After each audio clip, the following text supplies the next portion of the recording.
Na-experience nyo na ba itong kagaya nito? Umaandar yung motor natin pero hindi na halos gumalaw yung labahan. Tingnan nyo.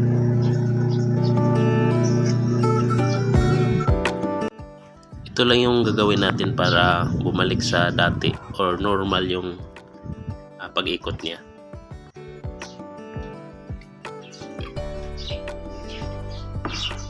Ito yung water faucet. Akala ko magkasya, so hindi pala. So dito na lang natin i-direkta.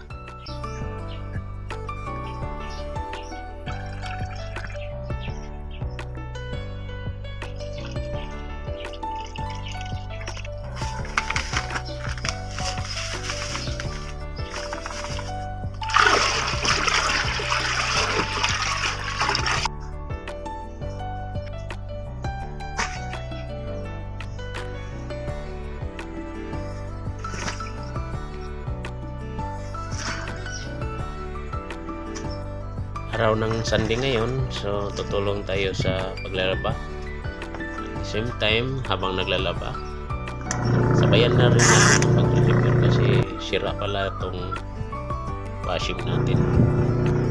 Ipakita ko lang sa inyo kung paano natin to diskartihan o ayusin. Napakadali lang.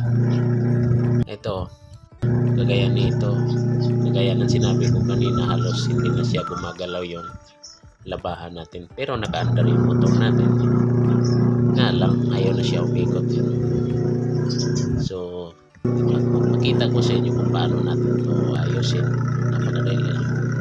Ang gagawin mo, i-unplug mo lang to siya habang naka-under yung motor natin.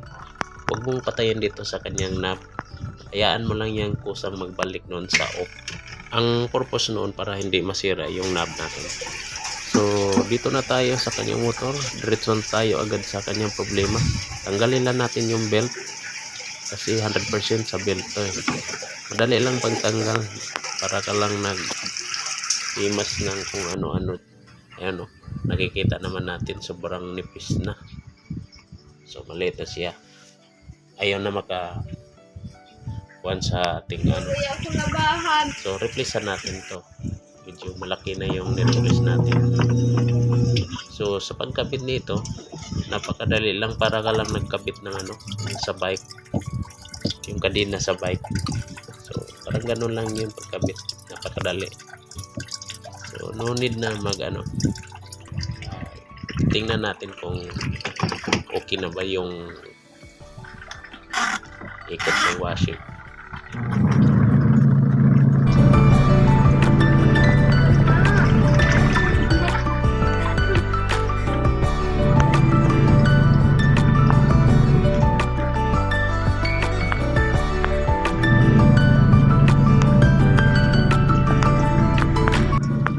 Diba?